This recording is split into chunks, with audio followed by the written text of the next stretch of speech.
आप देख रहे हैं इंडिया टाउन न्यूज, भारत की बात। छत्तीसगढ़ के कोरिया जिले में जो हुआ उसे सुनकर रोंगटे खड़े हो जाते हैं। एक फॉर्च्यूनर, उसमें बैठे 6 लोग, सामने डंपर, पीछे हाईवा, चारों तरफ दर्जनों हथियारबंद लोग और फिर आग। ऐसी आग जिसने सिर्फ एक गाड़ी को नहीं जलाया बल्कि सत्ता, रेत और रसूख के उस गठजोड़ को भी बेनकाब कर दिया जिसके बारे में लोग सिर्फ फुसफुसाहट में बातें करते थे। आरोप है कि एक बीजेपी नेता को दूसरे बीजेपी नेता के समर्थकों ने घेरकर जिंदा जला दिया। लेकिन सवाल सिर्फ हत्या का नहीं है। सवाल है कि क्या रेत का कारोबार कानून से बड़ा हो गया है? क्या सत्ता के संरक्षण में अपराधियों के हौसले बुलंद है?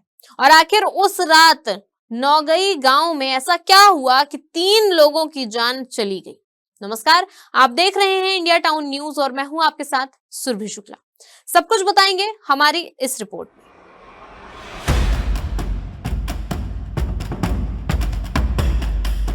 सत्ता के संरक्षण में भारतीय जनता पार्टी के नेता एक दूसरे के खून के प्यासा बन चुके हैं।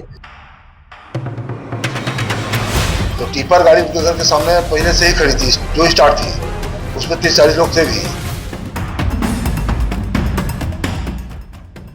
कोरिया जिले के सोनहत क्षेत्र का नौगई गांव, जहां रेत के कारोबार को लेकर वर्षों पुरानी रंजिश 16 जून की रात खूनी जंग में बदल गई। मृतक भरत सिंह उर्फ लल्ला सिंह स्थानीय राजनीति का बड़ा नाम, पूर्व जनपद पंचायत उपाध्यक्ष और बीजेपी के प्रभावशाली नेताओं में गिने जाते थे। लेकिन शायद उन्हें भी अंदाजा नहीं था कि रेत का विवाद उनकी जिंदगी छीन लेगा। आरोप है कि देर रात लल्ला सिंह अपने साथियों के साथ लौट रहे थे, तभी रास्ते में उनकी फॉर्च्यूनर को घेर लिया गया। सामने डंपर खड़ा कर दिया गया, पीछे भारी वाहन लगा दिया गया और फिर शुरू हुआ मौत का खेल। परिजनों का आरोप है कि गाड़ी पर कई बार टक्कर मारी गई। इसके बाद पेट्रोल छिड़ककर उसमें आग लगा दी गई। तो वहाँ पर जो उपस्थित लोग तो बताए कि क्रेशर में सोनहत की पुलिस आके दबिश की और जितनी गाड़ी वहाँ पे थी उन सभी गाड़ियों का उस पर तलाशी किए, सब जांच किए, आदमी लोग का तलाशी किए। उसके बाद कहे कि ठीक है, आप लोग समझौता के लिए ये कहीं भी जा सकते हैं। आया फिर कल आए तो काउंटर केस थाने में रिपोर्ट कर दीजिएगा, काउंटर केस बनेगा, ऐसा मेरे को सूचना मिला है। जिसके बाद ये लोग वहाँ पे पुलिस वाले वहाँ से निकले हैं और उसके बाद पता चलता है कि लोग चले गए और जा रहे थे उनके घर पर। उनके बताते सकरा रोड है, तो टिपर गाड़ी उनके घर के सामने पहले से ही खड़ी थी, जो स्टार्ट थी, उसमें 30-40 लोग थे भी। और लोग सीधा लाए हैं भरत सिंह उर्फ लल्ला सिंह, मेरे मतलब माँ की तरफ से मेरे भाई हैं, उनके गाड़ी पर सीधा चढ़ा देते हैं। फिर जो वहाँ पे लोग थे, एक आध दो लोग पीछे जो बच्चे भागे, वो लोग बताए कि मतलब गाड़ी को आगे पीछे करके वो इसका क्या कहते हैं अपना फॉर्च्यूनर को मारे हैं। उसके बाद एक कार थी उसको भी मारे हैं, जिसमें से मतलब कार वाले को तो चोट आई है, उसको भी मारे हैं। और बाकी लोग को जैसे बीरेंद्र सिंह मेरे सगे मछली मामा का लड़का है, उसके सिर पे यहाँ पे मारे हैं टांगा है कि तलवा है, मतलब बलुआ जो बोलते हैं वो है, उससे मारे तो उसे कान भी कट गया, यहाँ पे लगा है और जल भी गया है पूरा ज़्यादा से ज़्यादा, जो अभी आधा घंटा पहले एक्सपायर कर गया है। इन लोगों का विवाद कुछ पहले से भी था, आपसी वर्चस्व के कारण, पुरानी रंजिश भी थी। जमीन था नहीं, मतलब जैसे आदमी का नहीं रहता कि आप बड़े हम बड़े, वर्चस्व का, नाम का वर्चस्व। कभी कुछ इन लोग का विवाद 90 से चलते आ रहा था। जब ये ब्लॉक अध्यक्ष बन रहे थे 1994 में, निर्विरोध ब्लॉक अध्यक्ष बने थे, उस टाइम भी इन लोगों के परिवार की तरफ से कुछ विरोध किया गया था। अब बीच में एक आध दो बार इनका विरोध काफी किया गया था। गाड़ियों में भी आग लगाया गया, गाड़ी में बता रहे हैं कि मतलब फॉर्च्यूनर गाड़ी में पेट्रोल डाल के आग भी लगा दी है। हाँ, पहले वो कीपर से आकर जो चढ़ाए हैं, चढ़ाने के बाद 2-3 बार मारे हैं, मारने के बाद फिर उस पर आग लगाए हैं। कुछ ही सेकंड में फॉर्च्यूनर आग का गोला बन गई। भरत सिंह कथित तौर पर कार के भीतर ही फंस गए। मौके पर ही उनकी मौत हो गई। उनके भाई नागेंद्र सिंह और रिश्तेदार वीरेंद्र सिंह गंभीर रूप से झुलस गए। बाद में इलाज के दौरान दोनों ने दम तोड़ दिया। इस तरह मृतकों की संख्या बढ़कर 3 हो गई। लेकिन ये कहानी यहीं खत्म नहीं होती है। परिजनों का आरोप है कि जो लोग जलती गाड़ी से बाहर निकलने में कामयाब हुए, उन पर भी धारदार हथियारों से हमला किया गया। किसी के सिर पर वार हुआ, किसी का हाथ टूट गया तो किसी के गले पर फरसा चलाया गया।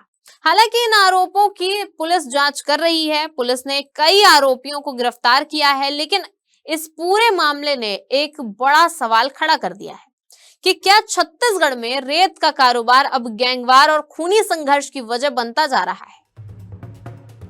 पुलिस की शुरुआती जांच में सामने आया है कि दोनों पक्षों के बीच रेत खनन और घाट संचालन को लेकर लंबे समय से विवाद था। एक पक्ष भरत सिंह गुट, दूसरा पक्ष मनोज त्रिपाठी गुट।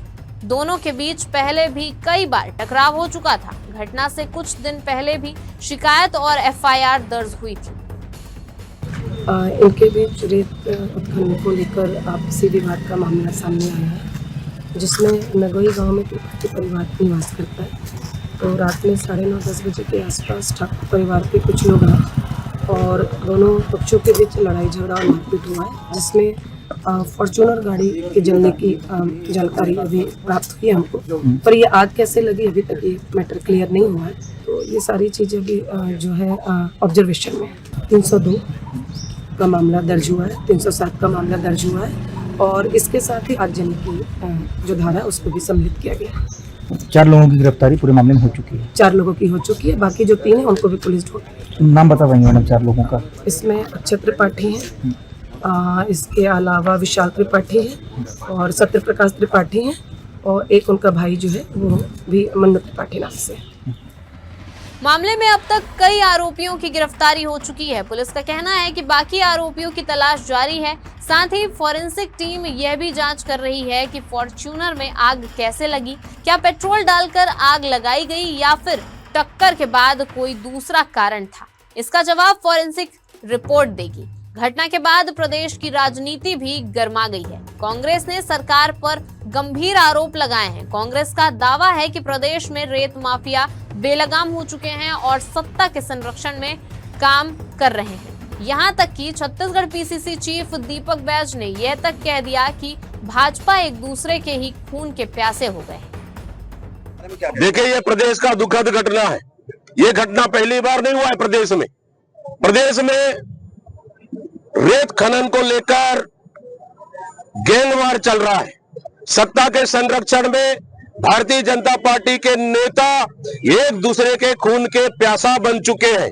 कोरिया में एक गाड़ी में, बंद गाड़ी में जिंदा जला देना, दोनों भारतीय जनता पार्टी के नेता। उसके बाद आप देखेंगे जांजगीर चांपा में वहां घर में घुसकर गोली मारी गई। आप देखेंगे राजनांदगांव में वहां गोली चली है। आपकी धमतरी में पत्रकार पर हमला और उसके बाद यहां चाकू मारा गया। इस तरह से पिछले 2-2.5 सालों में लगातार रेत अवैध उत्खनन को लेकर, तस्करी को लेकर माफिया राज, गुंडा राज हावी है इस सरकार में और सत्ता के संरक्षण में चल रहा है।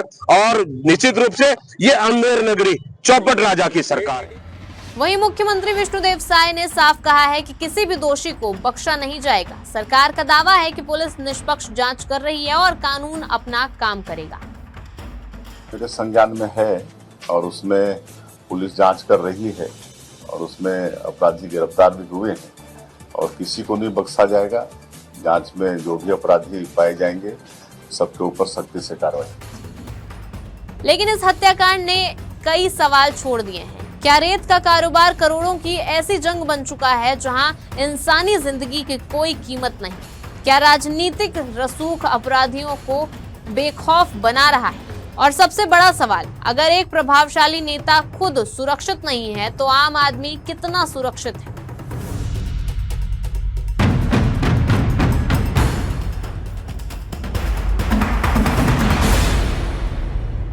तीन मौतें, कई घायल, राजनीतिक आरोप प्रत्यारोप, रेत के कारोबार पर उठते गंभीर सवाल।